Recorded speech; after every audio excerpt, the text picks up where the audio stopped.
Hey TCS TV viewers, my name is Dave. And I'm Ev from the camera store. And today we received a package from Fuji. Turns out that it was two of the very brand new X-T100.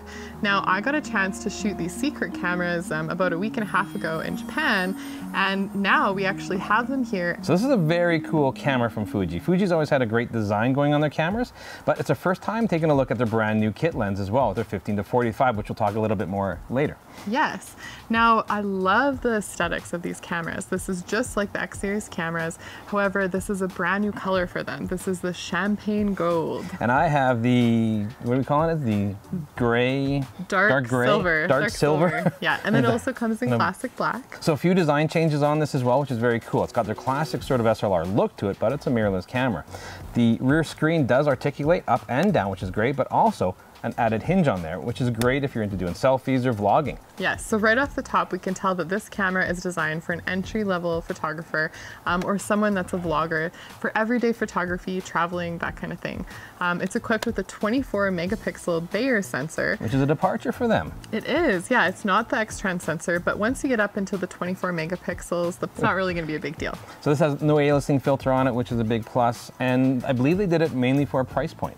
Yes, now this is the most exciting thing about this camera kit. We're looking at $899 in Canada for this kit with the 15-45 power zoom lens. So one of the features that it comes with, which I guess we'll talk about, is the 4K video. So it is equipped with 4K video. Do you want to talk about the 4K video? Well, yes, so it is 4K video. However, we should let you know that it only shoots in 15 frames per second. So if you're popping it on a tripod and you're photographing, or sorry, if you're videoing your grandma, say reading a book or something, it's going to give you great 4K video. Otherwise, it's basically not usable footage. But it is a great 1080 camera, capable of 1080 at 60 frames. Yes. So this is the first time we've seen this 15-45 from Fuji. So it's a really unique lens. It's there to take over from the 16-50, which is not my favorite lens in the Fuji lineup. So this is the first power zoom lens, which is very unique. So it is like a servo motor, so as you twist it, it turns a bit faster, a little bit slower, and you can guide it a little bit. And this is great for video. I'd be interested to see what people think of it for stills. Yeah, when we first opened the box, we were a little bit underwhelmed by it. It just was a plasticky, kind of cheap seeming lens. But again, we're talking about a pretty comprehensive kit for $899. So a couple design features I like about this camera as well. It does have a unique dial on the back here. So this is very cool. So I didn't know if I had to put my fingers on it like this or my thumb on it like this. It turns out you can use it for both, and you discovered a really unique feature about it as well. Yeah, you can actually, if you have it in selfie mode or if you're doing the vlogger style thing, you can actually use it as a secondary shutter button.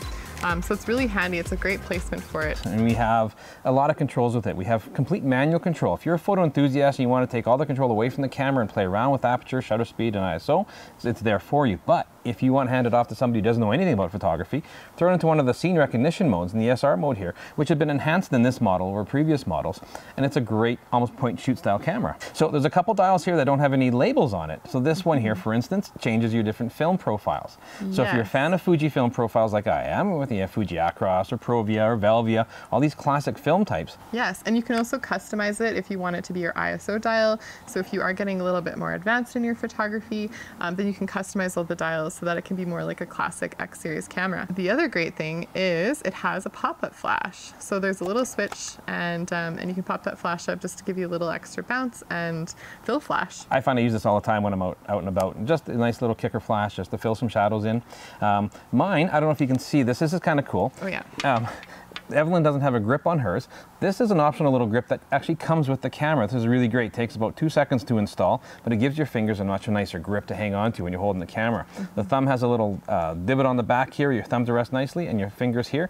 This is a really comfortable camera to hold.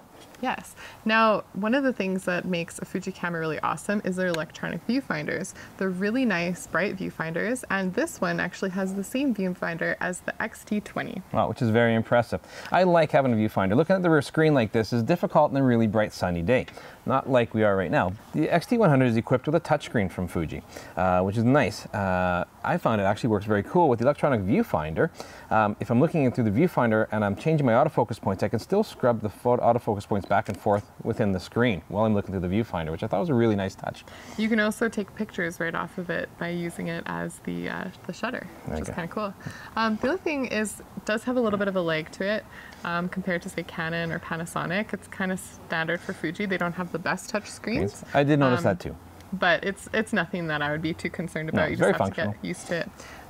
But if you don't love the touchscreen, it does have the D-pad for a lot of your navigation. It includes an autofocus button, a white balance, timer, as well as a drive mode. And then on the back panel, that also has a quick menu button as well.